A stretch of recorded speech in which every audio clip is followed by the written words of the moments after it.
शरीरं सुरूपं तथा वा कलत्रं यशश्चारुचित्रं धनं मेरुतुल्यम्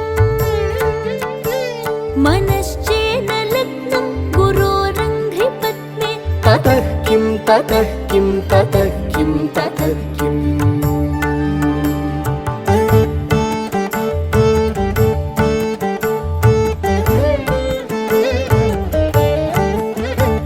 कलत्रं धनं पुत्रपौत्रादि सर्वं गृहं बान्धव सर्वमेतद्धि जातम्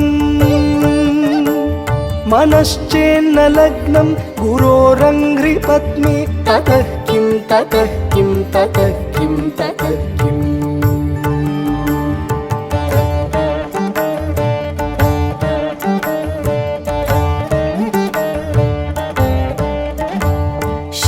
षडङ्गादिवेदो मुखे शास्त्रविद्या कवित्वादिगद्यं सुपद्यं करोति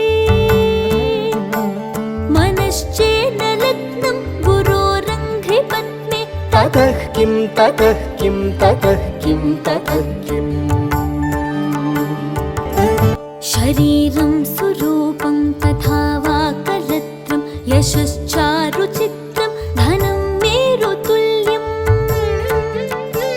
मनश्चेन लग्नं गुरोरङ्घ्रिपत्ने ततः किं ततः किं ततः किं ततः किम्